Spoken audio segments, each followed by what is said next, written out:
What's going on, everybody? Let's Talk Jets Radio, day 2 of the draft. Excited to see what the Jets do today with picks 42 and 73. I'm still fired up from last night. It's not often that you go into a draft with a player in mind, especially when it's like outside the top 2 or 3, where you kind of invest your hopes and dreams into the Jets picking this player. And more often than not, they usually do something different.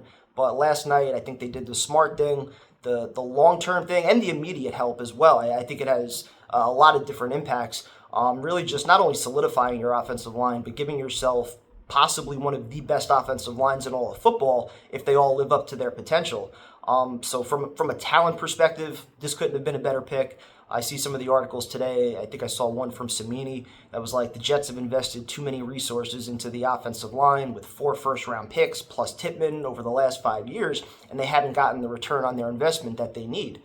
Well, that's exactly why they still needed the offensive line help, because it hasn't all come together yet, whether you want to blame coaching, the quarterback, whatever you think the issue is, it hasn't all come together yet. And the offensive line has been an issue for a very long time. So if you want to develop your quarterback, whether that's Justin Fields or if it's somebody else in a year or two, because we have no idea exactly what the hell Justin Fields is, but you want to give him the best chance to be successful. So you put a brick wall in front of him. You give yourself the best chance to have a ground and pound offense, control time of possession, and things like that.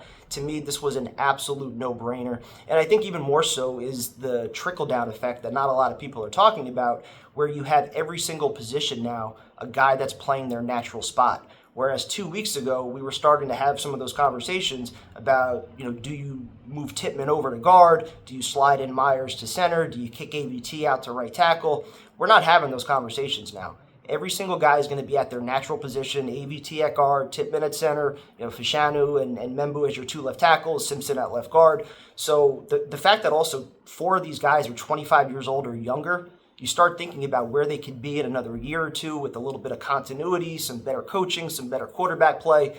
Like, this was everything the Jets needed. So to sit here and complain today, I think is absolutely wild. I think it's a good thing that the Jets are investing in the trenches and trying to make the offensive line a priority and to try to win that way. And the hope, like I said, is that Aaron Glenn can get more out of less on the defensive side of the ball. So now you start to shift to day 2, where I do think there are plenty of weapons that are going to be available for the Jets. I'm shocked that Burden wasn't taken in round 1. I think you got Higgins that's still out there as well. If you want to go the tight end route, you got Arroyo and you got Mason Taylor, who's one of my favorites in this draft class. So plenty of options to still fill some needs as far as weapons go with wide receiver and tight end.